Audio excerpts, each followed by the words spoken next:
കുറേ നാൾ മുന്നേ ഒരു പ്രിൻസസ് കട്ടിൻ്റെ ടോപ്പ് ചെയ്തിട്ട് ബാലൻസ് വന്ന തുണിയാണ് കേട്ടോ ഇത്.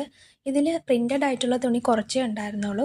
എന്നാൽ പ്ലെയിൻ ആയിട്ടുള്ള തുണിയാണെങ്കിൽ എനിക്കൊരു ടോപ്പ് സ്റ്റിച്ച് ചെയ്യാനുള്ള അത്രയും ഉണ്ടായിരുന്നു. അപ്പോൾ ഇത് വെച്ചിട്ട് എന്ത് ഡിസൈൻ ചെയ്യുമെന്ന് ഞാൻ കുറേ ആലോചിച്ചു. പ്ലെയിൻ ആയിട്ടുള്ള ടോപ്പാണെങ്കിൽ അതിൽ വർക്കൊന്നും ചെയ്തില്ലെങ്കിൽ ഒരു ഭംഗി ഉണ്ടാവില്ല. ആദ്യം ഞാൻ കരുതിയത് പ്രിൻ്റഡ് ആയിട്ടുള്ള മെറ്റീരിയൽ വെച്ചിട്ട് യോക്കിൻ്റെ ഭാഗത്ത് പാച്ച് വർക്ക് എന്തെങ്കിലും ചെയ്യാമെന്നാണ്. പക്ഷേ പാച്ച് വർക്കിന് വേണ്ടി മാത്രമുള്ള ആ ഒരു മെറ്റീരിയൽ കയ്യിലുണ്ടായിരുന്നില്ല. അതുപോലെ തന്നെ പാച്ച് വർക്ക് കുർത്തീസ് ഒത്തിരി നമ്മൾ കാണിച്ചിട്ടുണ്ട്. പിന്നെ ഞാൻ കരുതി ഡെയിലി വെയർ ആയിട്ട് ഉപയോഗിക്കാൻ പറ്റുന്ന ഒരു ടോപ്പ് ചെയ്യാമെന്ന്.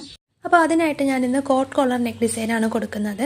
അപ്പോൾ ഈ ഒരു നെക്ക് ഡിസൈൻ സ്റ്റിച്ച് ചെയ്തിട്ട് എൻ്റെ ഫൈനലായിട്ടുള്ളൊരു ലുക്ക് ഇതാണ്. വളരെ സിമ്പിളാണ് ചെയ്തെടുക്കാനായിട്ട്, കുറച്ച് മെറ്റീരിയൽ മാത്രം മതി.